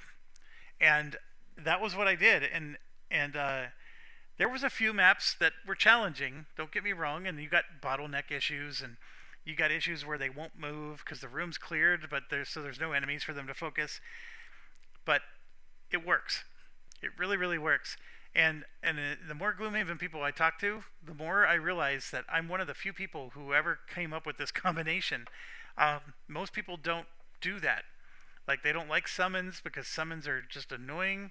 But I mean, for me, I don't know why, but I have a heart for summons. And of course, I'm even trying to do it here with this Bone Shaper.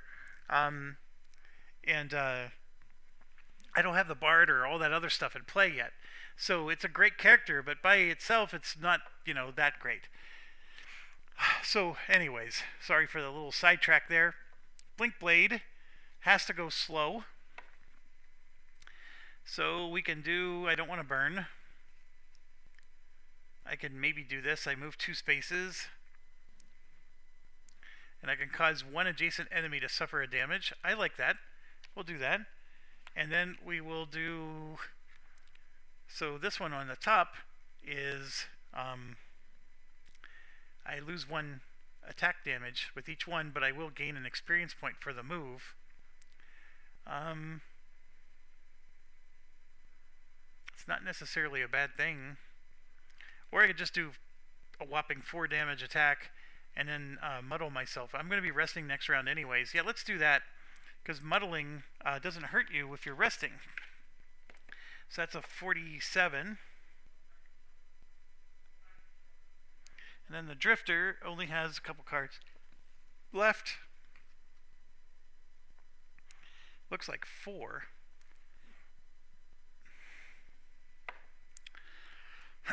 um, the Drifter has brittle, so the heal self would actually work. So we'll go ahead and do that at 27. And then let's just do attack. I'm thinking just a basic attack would work. So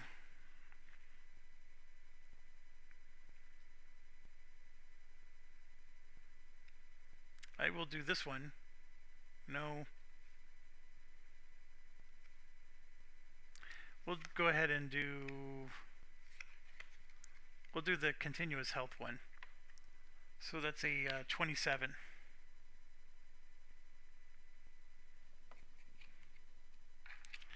Alright, and now we draw cards. And let's see, the Frozen Corpse is going to go early with his breath spell. And then you got the Living Bones. They're going to move a lot of spaces, but they do very little damage. And that's it. Alright, so to start things off is going to be the Banner Spear. 1 second. So the Banner Spear is going to do the pincer. So we need to have somebody on both sides of the enemy, and then I'll figure out the bottom part. So we have a perfect scenario here. This skeleton is between the enemy, so let's go ahead and do the attack first. So that is a 5 damage attack. Let's spin the camera. We're going to draw from here. And we get a +1, so that's 6 damage. And the skeleton has a shield. But 6 damage is enough to kill him. So we got one murder, death, killed. So thank you, John Spartan. We got another loot token down. And then we get to do the other half now, which is I'm going to grant 2 allies within 3 a movement of 3. Now, the idea behind this is I want to get those skeletons maybe away from the corpse so it doesn't have so many retaliates.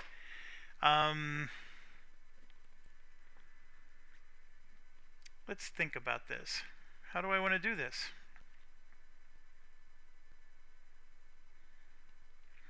Yeah, I'm going to move this one 2 and this one 2. I don't know what good that's going to do because they're going to just move right back.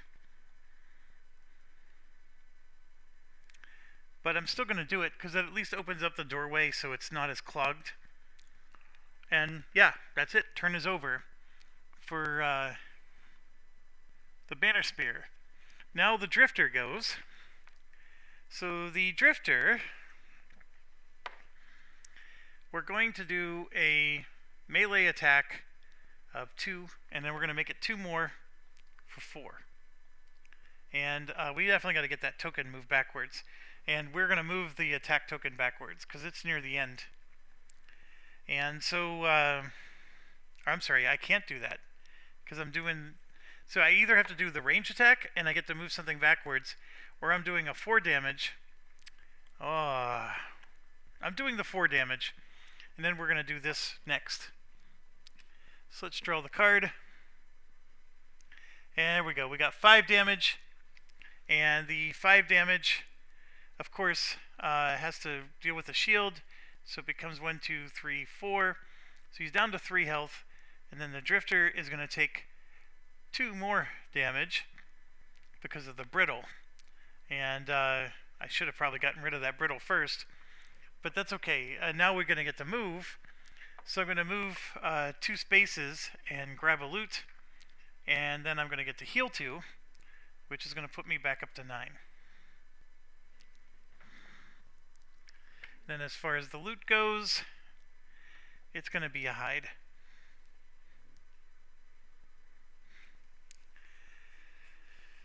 And the hide right there.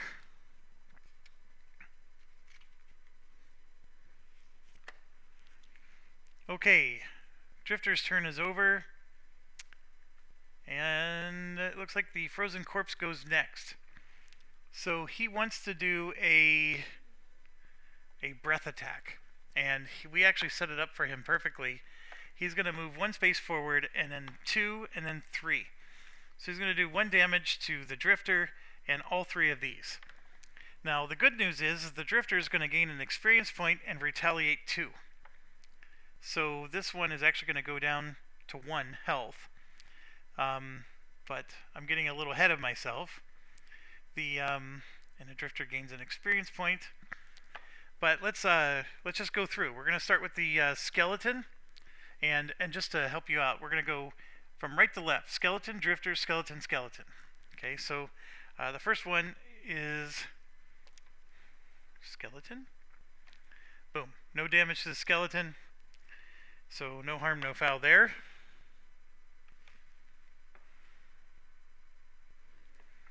Okay, next is the Drifter. So that is 2 damage to the Drifter, which, yeah, I should have, the Drifter's going to make him be at disadvantage. There we go. Drifter's going to get his 2 health back. Alright, and I should have made that decision before I drew, and my apologies there. I was getting a little too fast. The next skeleton, no damage, and then the final skeleton, no damage. Excellent. I think he did no damage to all of us. Granted, one of them required the advantage, or disadvantage, but that's good. Okay, so his turn's over, and now the skeletons all get to go. And this is what I was talking about. I was trying to move them away from him, because I wanted them to go attack the living skeleton back here. But that living skeleton, actually, hold on, I take it back. This one will go first. No, this one goes first. And he is going to go, he either goes 1, 2, like this, or he's going to go 1, 2, like that. And the living skeleton, or the living bones, is not the priority. I apologize. So he's going to go, we can go this way, 1, 2, and attack the 4. So let's grab the card. We did no damage. And then the skeleton number 1 only has 1 health left and dies. So what we're going to do, instead of dying, I'm going to play the... Nope, I can't do Warden's Robe. Not in this case. This is Retaliate. So skeleton 1 dies. Oh, not this one. This one.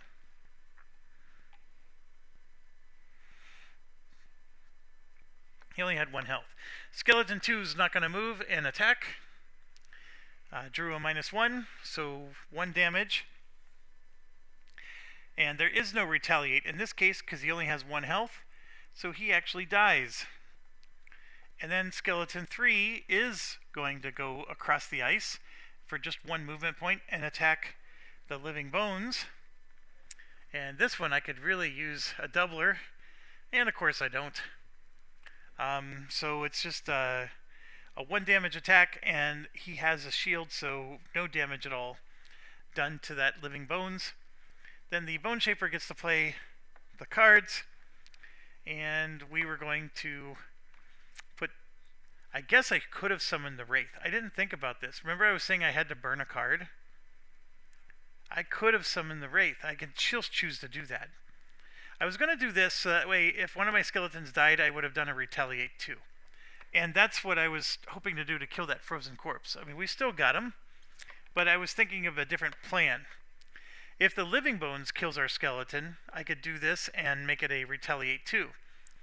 But since I have to burn a card, I mean, this is not bad. I'm going to get to attack that living bones 1 more time and curse it. And I'm going to have the Retaliate in play. And then I would burn this card. But I'm thinking, why don't I just get the Wraith out? And then I can move 4. Yeah, that's what I'm going to do. I'm going to summon the Wraith. Let's get 2 experience points for that. 1, 2. And then we'll just move 4, and then I don't lose the card. 1, 2, 3, 4 doesn't quite get me there. To the loot, at least. But the Wraith is now out. And I can do that after I moved, so I can pick the order. So I'm going to go ahead and plop the Wraith right there. And that brings me to the end of my turn. So next up is the Living Bones. And again, I have to pause. My apologies. Alright, so the Living Bones would move, and it's trying to hit... It's elite, so it's going to try to hit 3 targets. It'll move 4 spaces if it can, and it does a 2 damage attack. So the problem is, there's 1 target right next to him, and if he can move to hit more than 1 target, will he? Well, you see the situation. He would have to move over these spikes, and then if he goes to here, he could attack 2 targets. He could move over the spikes. That'd be 1, that'd be 2. This is 3, 4, and then he can attack 3 targets. So what exactly is he going to do? And what's his priority? This is the part where the rules get confusing to me. So if we go to page 40 for focus. Alright, so it very clearly says, at the start of its turn, a monster tries to find focus. It's the enemy it can perform its attack on using the fewest movement points. Very clear. However, additional foci. If a monster's attack ability allows it to attack multiple targets, it first finds a primary focus. Then it finds additional foci for the extra attacks. The monster does this by identifying the shortest path possible to a hex from which it can attack its primary focus and as many additional targets as possible.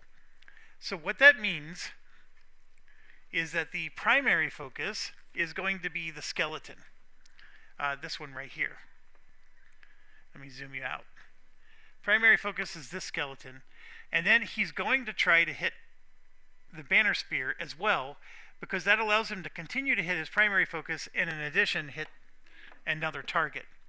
Now, there is one more caveat. And I'm going back to that page again. I closed the book prematurely here. Path priority. Monsters always prioritize a path that triggers the fewest negative hexes, like traps and hazardous terrain, even when that means not maximizing targets. Okay? So monsters only trigger negative hexes when there is no other viable path. So then that changes it again, and he goes back, and he's not going to go over the spikes. He's just going to attack that skeleton and nothing more. And it's going to be a 2 damage attack. There you go. So 2 damage to skeleton number 3, which is actually skeleton number 2 on here. And it's a 2 damage hit. So 1, 2, it's down to 1 health, and the round's over. So that was... Oh, I'm sorry, the round is not over. Blinkblade still goes. He was next. My apology, I got a little quick on the gun there. I am going slow, so I get to... I'm going to move 3 spaces, potentially. Oh, that's right, I was going to do a 4 damage attack. I'm going to move 2 spaces, potentially. There's nothing for me to attack. The only thing to attack is that skeleton all the way at the end. So I think what I'm going to do then is, yeah, I'm still going to move 2 spaces. And it's going to open this door right here, which is a dangerous move. But this first move would move me to here because I slide through the ice. And then the second one will open this door. Yes, there's a door up here as well. They both do the same thing, and let's trigger the door open. And that would be, I believe, 89.1. Yep. So we're going to go ahead and get that going. And so 3 elite monsters and 5 normals were just added. So this is not good. Alright, I am going to end the video here because his turn's going to be over. I'm going to set up the next thing. We'll listen to the audio, and I will be back. Thanks for watching. Stay awesome.